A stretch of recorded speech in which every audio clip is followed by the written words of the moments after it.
So I would first like to thank the organizers for the kind invitation, and then thank you all for attending. I have been studying Rett syndrome, different disease models, from rodent to human iPSC-derived neuronal disease in dish models, and now I'm going to present to you this new study that we've done using a monkey, non-human primate, as a model for Rett syndrome. We built the model. I'm going to present you some of the phenotypes, and then hopefully these monkeys are going to help us better understand the disease and hopefully also finding cures of the disease.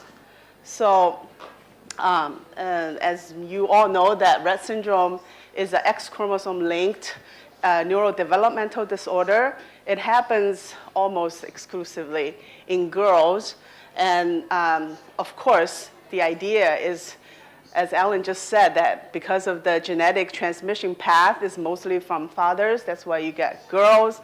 But on the other hand, males only have one X chromosome. So imagine if that X chromosome is mutated, then basically the male won't have a functional MECP2 gene. This is very different from the female situation. At least you have two X chromosomes and one of them is functional, even though by X chromosome inactivation, a cell could either be a mutant cells or functional cells, but at least in the female situation, the condition is much more attenuated. So mouse models has been built, and also Nicoletta had already talked to you about the various mouse models. But in the mouse model, the phenotypes are mostly occurring in males. Okay, so, but in the human situation, if there are a few cases when males will have the MECP2 mutation, and most of them won't have the Rett syndrome, they will have encephalopathy, which is a much more severe disease, and then these people will actually die before the age of 2. So basically, again, suggesting that MECP2 is a very important gene, and if you don't even have one copy of the good genes, the situation is much more is much worse. So the male mouse actually do live into the adulthood. They do have a lot of neurological phenotypes, but the fact that they can live and grow is already suggesting to us that the mouse genetic background is somehow attenuating the manifestation of the MECP2 mutations. So that is giving us the reason why we wanted to look at non-mouse, like higher primate, either human cells or non-human primates, monkey models. So as I mentioned before, I mean, maybe you all, I probably mentioned this later. So basically, with regards to the X chromosome inactivation is sometimes a little bit difficult to comprehend because females have two X, even though they have two X's, and then MECP2 is almost always heterozygous, meaning that you only have one mutation on one of the alleles, the other one is the normal. But because of X inactivation only allows one X chromosome to be activated, to be expressing, so in the female cell, if you are lucky that you inactivate the mutant allele, then you express the normal protein, so that's a normal cell. But in another cell, if it's unlucky, then the mutant, the good allele, the wild type allele gets mutated, then you only express the mutant protein, that's a mutant cell.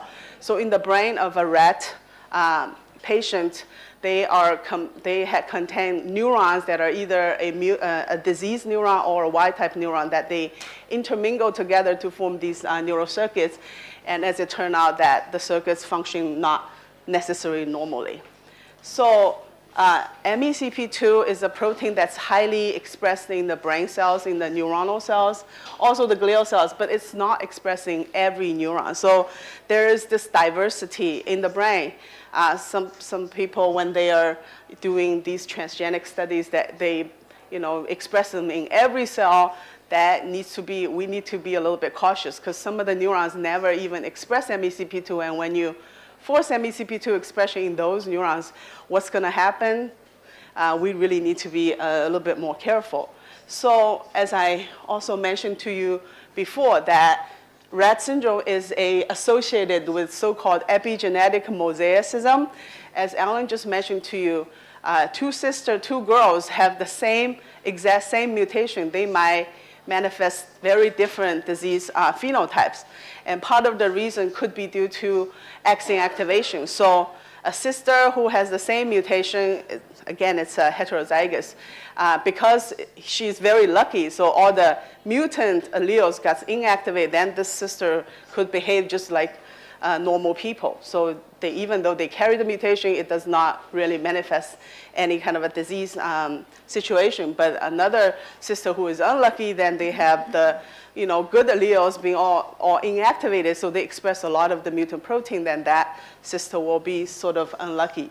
So this so-called epigenetic mosaicism can be actually modeled. So when we were developing our monkey models, we were actually honing onto this feature of epigenetic mosaicism. So basically, it's in the mutant, in the rat patient brain, you have wild type cells interacting with mutant cells. So we're trying to create a situation that the monkey brains will also contain wild type neurons and mutant neurons, and then they're interacting with each other.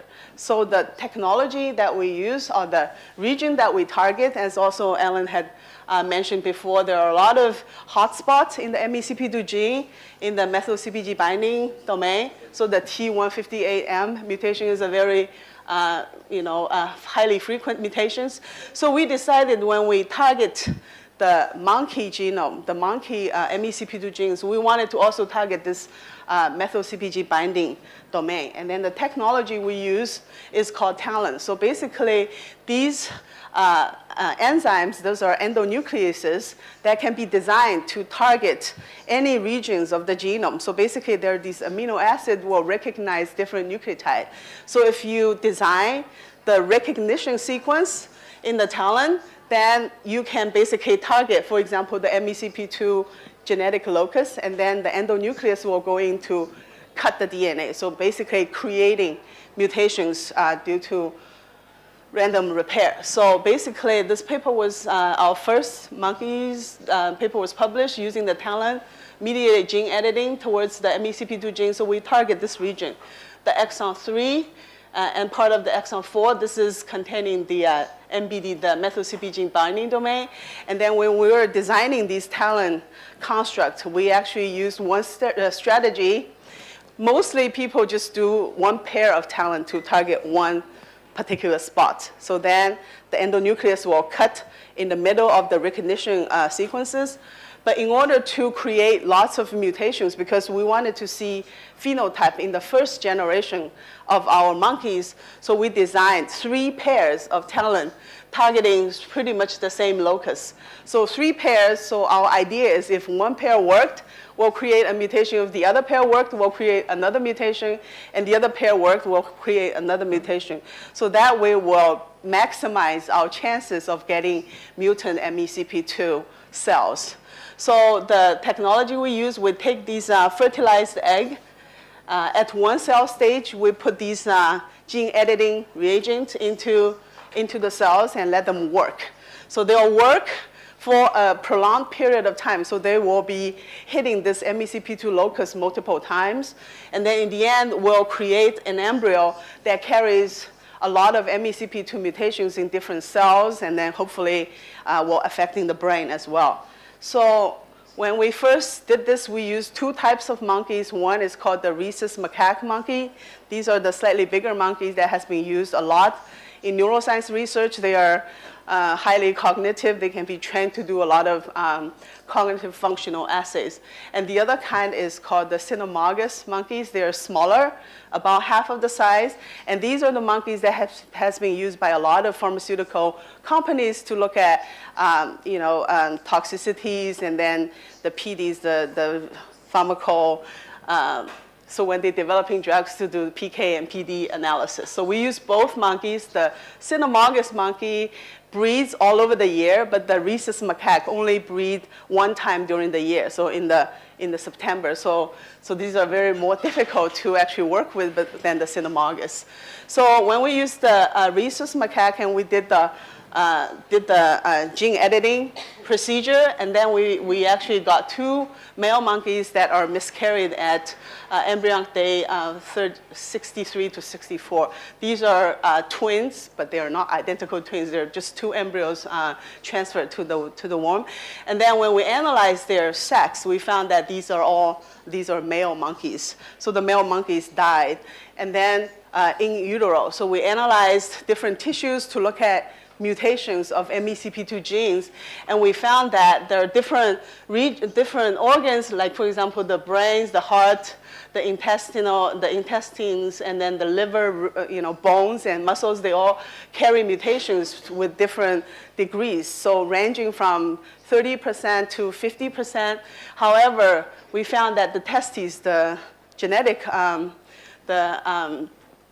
basically the productive organ carries even more mutations. So in one of the embryos, we get 91% of the gene, the cells all carry mutations, and the other one we got 50%. So basically, we created what we wanted. We created a lot of mutations inside this whole monkey's body, with different tissues carry different types of mutations. So it is a genetic mosaicism that we are looking at, and some of them has the sort of insertion, deletion mutations, and then some of them will delete a segment of the gene.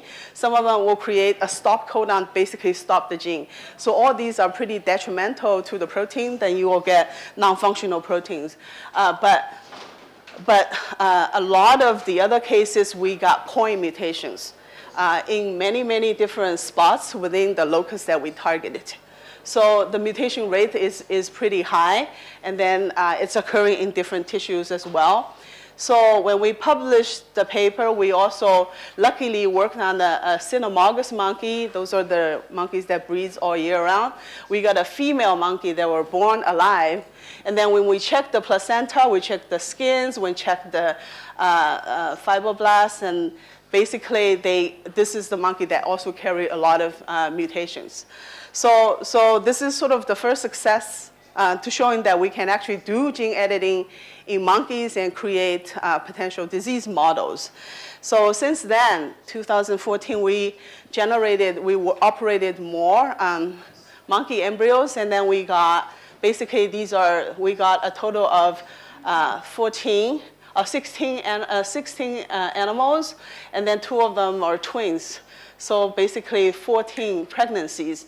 And then from these 14 pregnancies, we can see here, we analyzed the males and females separately. So all the mutant carrying males, they all died embryonically. So this is suggesting that when you don't have MECP2, this is a very severe situation. So embryonic lethality, and then we look at the different tissues inside these embryos, and we found the heart development is very immature. So it is possible that the failure in heart development is causing the embryonic lethality of males. But from the females, we basically got 5 females that carries mutations. 3 of them died in the uterus, and 5 of them are born alive. I mean, this is a pretty severe when we manipulate the embryos, so some of the lethalities will be considered. But the fact that the males, all mutation-carrying males all died embryonically is indicative to us that this is maybe not just a random procedural causing deficit, it is really the mutation causing embryonic lethalities. So with regards to the mutation rate, our approach, since we're targeting like 3 areas within the MECP2 locus, our mutation rate is very high. So basically, out of the 16 animals operated, we got 13 of them all carrying mutations. So the mutation rate is 80-some%. And then these are the animals that are born alive. The 2 males are actually turn out to be wild type. And then the 5 females are our models, our Rett syndrome models. So is it okay? Is it okay? Okay, so, and then we analyze all 5 females. Basically, they, just like what we published before with the 1 live females, they all carry lots of point mutations and then also nonsense mutations that cause the termination of the proteins, and then in all these targeted regions. And then, moreover, we looked at, because the mutations can be all variable, some of them could be nonsense, some of them mutations. So we actually wanted to take an overall look at the MECP2 protein levels. And we found that in the placenta and the fibroblasts, our mutant bearing animals will have much reduced MECP2 levels, even though each animals have a little bit of a variation, but they are less expressed than the wild type. So suggesting it's an establishment of MECP2 deficiency. And in the cortical areas for the 2 male monkeys, we can see very severe loss of MECP2 proteins here. So even though we cannot control the type of mutations we're generating, but we are definitely creating MECP2 deficiency. So, and then from the 5 live animals, we found that the mutation rate in the organs that we are capable of access, the mutation rate is between 30 to 50%. And then we also checked all the other regions in the genome, and we didn't find any other so-called off-target mutations. So basically, all the mutations are on the MECP2 locus. So we analyzed the phenotype of these 5 live monkeys that carries MECP2 mutations. And these are the phenotypes I listed that has some relationship with the Rett syndrome symptoms. So patient will develop normally for like 6 to 18 months and then followed by developmental stagnation and regression. And we actually look at this, and then they will have loss of language and motor skills and loss of purposeful hand use, deceleration in the rate of head growth, hand stereotypes, pain sensation, breathing irregularities and seizures, GI problems, scoliosis, long QT syndrome, sleep disorder, and also dysfunction in the immune system prone to infection.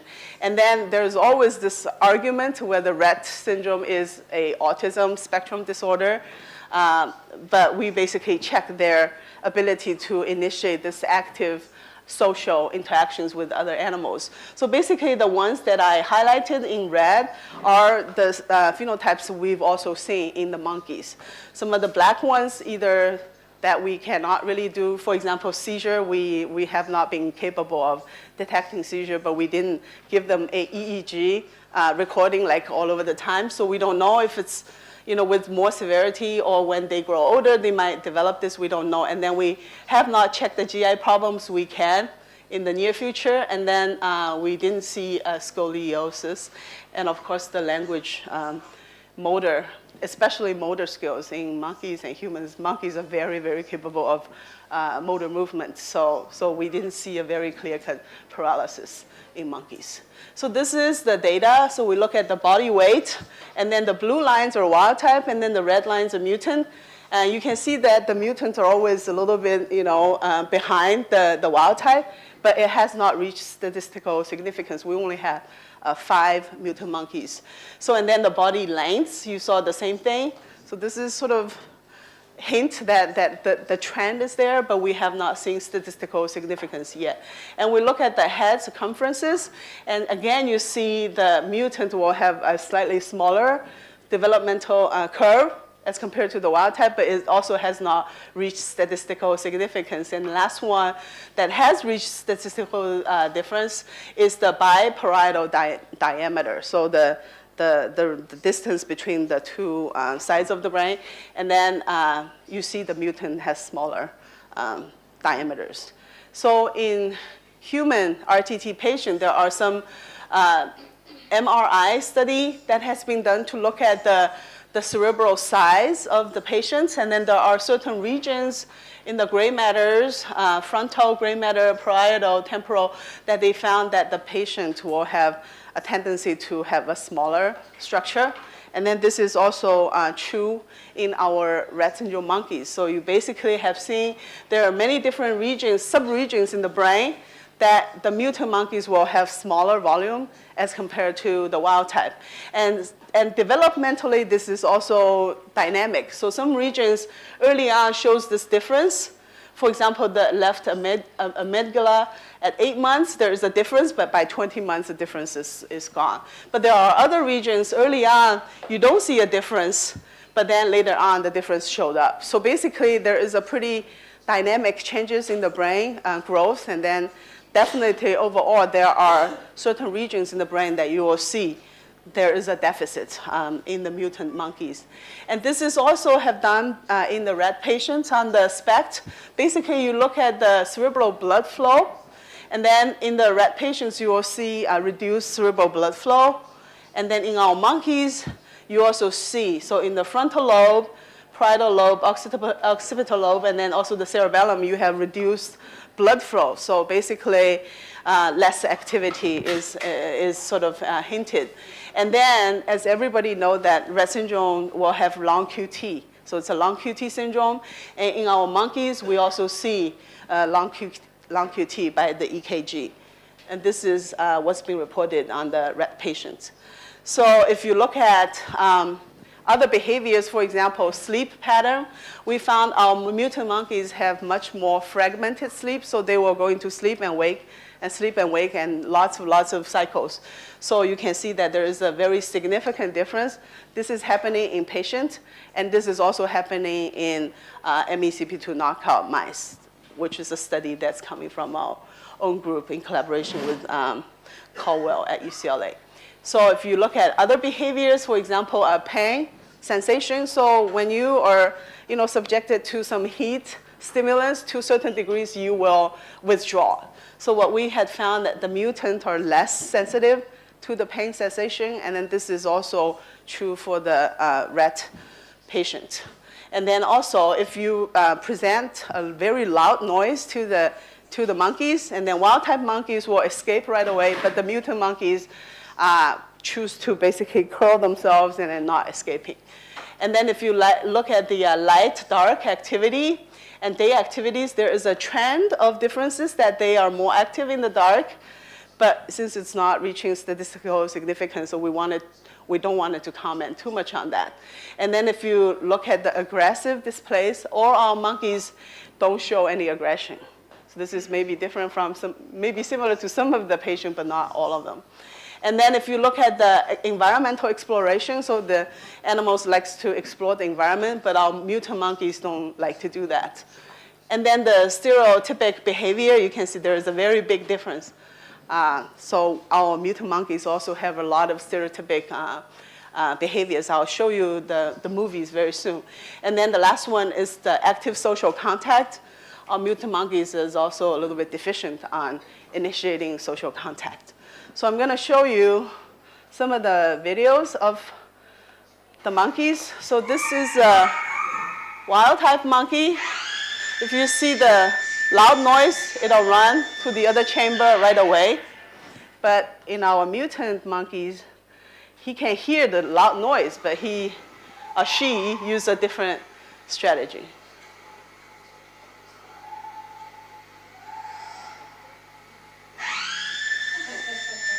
So she basically curls up and she never tried to escape from that. So it's a very robust phenotype. Okay. So next we can look at the social behaviors. These are two littermate baby monkeys, and that one is a wild type. This is a mutant. So the wild type is trying to having contact with the mutant, but the mutant doesn't seem to answer. So she is also just basically put herself in a corner, curled up, very typical to, I guess, some of the autistic kids as well.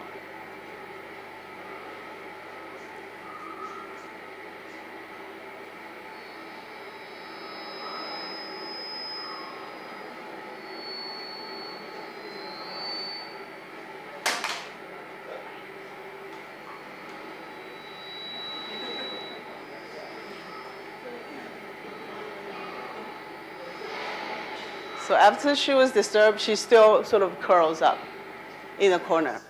So, and then this is their stereotypy. So they have, the mutant monkeys has this stereotypic movement. So like she likes to flip around doing this, even though she's not that great, but she's trying to do this. This is not very common for wild-type monkeys, but she has that stereotypy. And then when they grow older, this is an older monkey, the rocking stereotypy, as you can see here. So this is a wild-type, but watch that one. She starts to rock. Like this. This is also not very normal, normally seen in monkeys.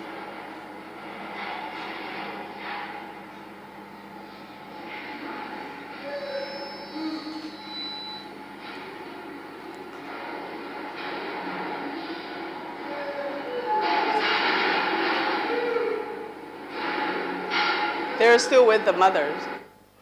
Okay, so we actually also looked at a behavior that is primate specific. That you cannot do this in rodent.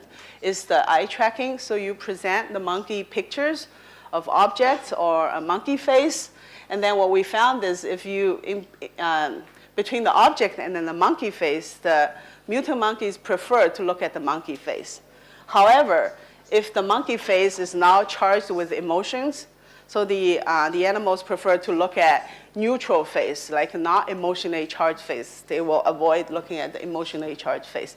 So this is apparently also potentially similar to they cannot handle too much emotions, I guess. So, and then as we all heard of looking for biomarkers, so we look at the peripheral blood from the wild-type monkeys and the mutant monkeys, and also from normal people, and then Rett syndrome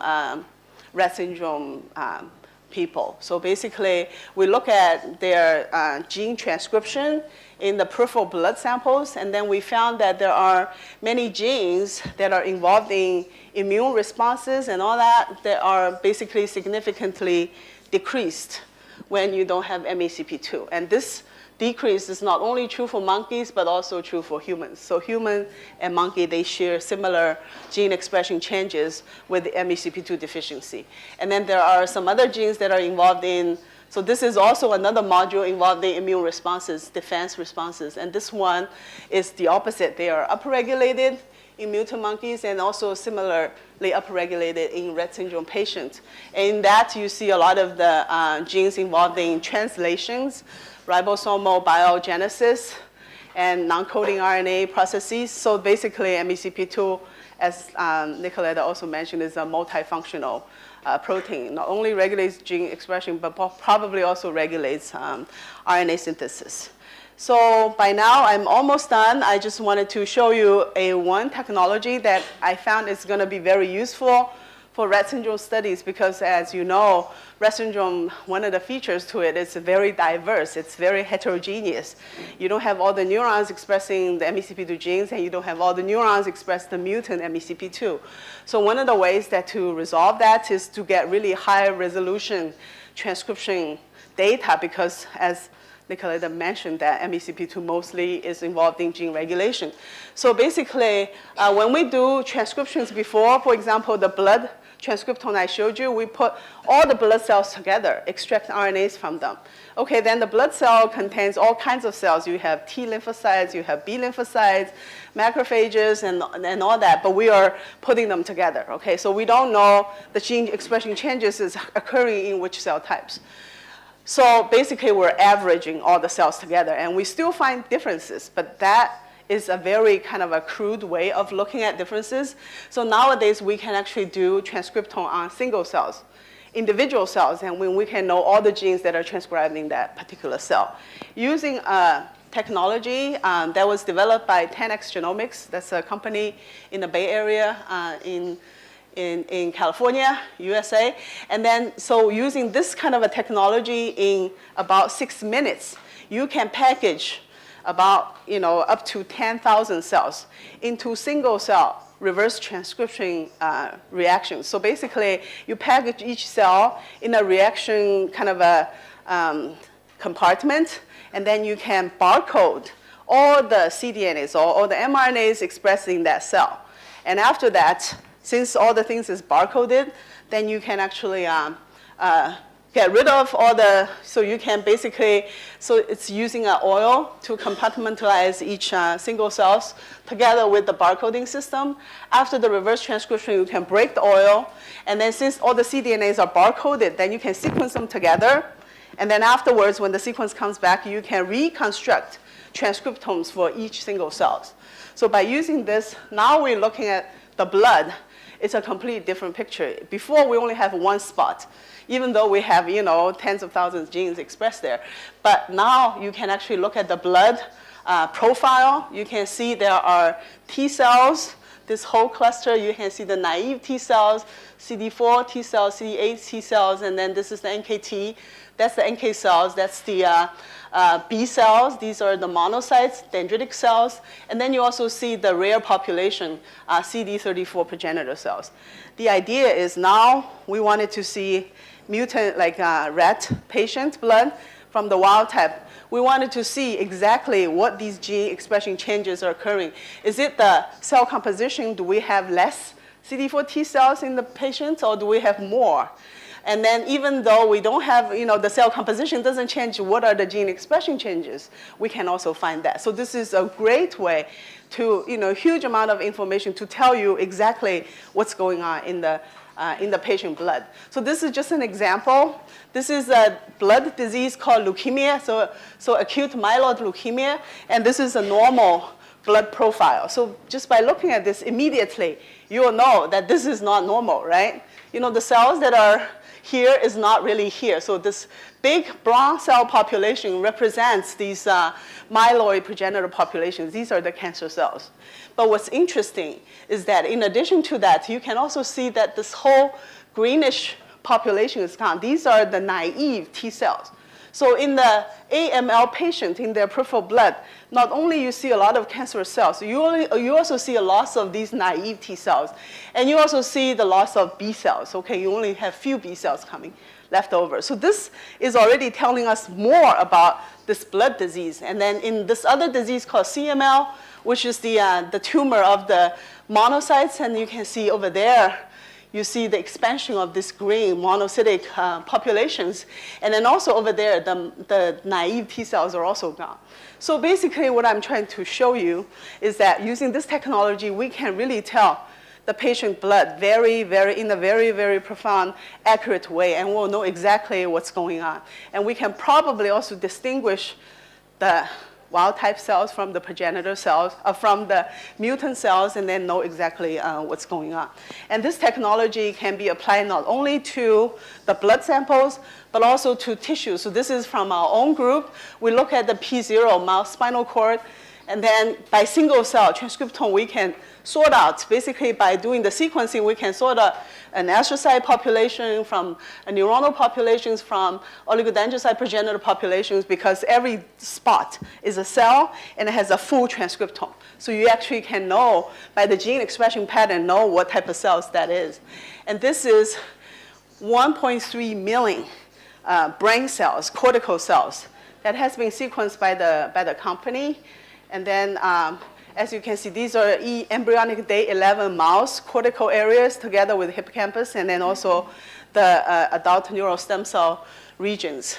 As you can see, there are nowadays tons of information that we can do with very good accuracy, and we are trying to use this to analyze potentially the rat brains, either in the monkey situation or in the mouse situation. Then we'll get a lot more accurate information, allow us to better understand the disease. So let me, by concluding my talk, so basically we had already created this MECP2 mutant carrying monkeys, female monkeys. Those are mosaic monkeys, but they already manifest very similar phenotypes as the human disease. And then these monkeys, we have also developed a number of assays that are minimally invasive, so allow us to do longitudinal studies. We can look at different times, and we can follow these monkeys when they grow up and see what are the changes. And the other thing that's really good, having these models, is now we can evaluate any potential therapeutic interventions. For example, the tripeptide, we can actually feed to these monkeys, see if there is any kind of phenotypic reversal. We can enhance the BDNF signaling, or we can do gene therapies, and it'll tell us where to go, and then how much, and then if there is going to be any kind of a side effect that's been creating. So with enough animals, we can start to actually open up the brain of these animals and look into detailed neural circuitries and communications between neurons and what's going on. And we can do electrophysiologies, and we can do mappings. And then with the aborted male fetus tissues, we've already done quite extensive analysis on the gene expression changes. We found MECP2 is actually a very critical gene for brain development. If you don't have it, you'll have impairment in brain development, which is similar to what Nicoletta was talking about. This is not only a postnatal kind of event, it happens very early. And then with the live monkeys, we can take their skin tissues. Nowadays, there are these iPS cell technology, the transdifferentiation technology. We can go from skin cells to many other cell types in the brain. We can derive in culture, neuronal cells from the skin cells. We can derive mesenchymal stem cells from these cultures, and that way also I was talking to Monica. So nowadays we have a method to take the skin cells and turn them into mesenchymal stem cells. So from the rat patients, the patient will have a lot of the wild type cells, and then if we can expand these populations and then transfuse these back to their body, it might help them with their muscle conditions, with their immune conditions, with their bone conditions. So this is definitely another way that can open up using cell therapy to benefit the patient. And then with the male lethality, we think the heart failure is probably the major reasons. And these animals are also mature into 5-year-old is their sexual maturation age, so then they can create eggs that potentially carry mutations. Then we can, that way, to create more kind of a genetically homogeneous Rett syndrome models. And then, as I said, there is also a lot of secret in the blood. And we're going to do these single-cell analysis in our models, and hopefully through that we'll get more information about the disease. And I wanted to thank the people who contributed to the work. So Dr. G and this person, Yongchang Chen, they are the primate biologists. They helped a lot with generating the monkeys and then also doing the analysis. And all these people, other people are in my group, and then we're doing a lot of the analysis and also gene transcription analysis. Thank you for your attention.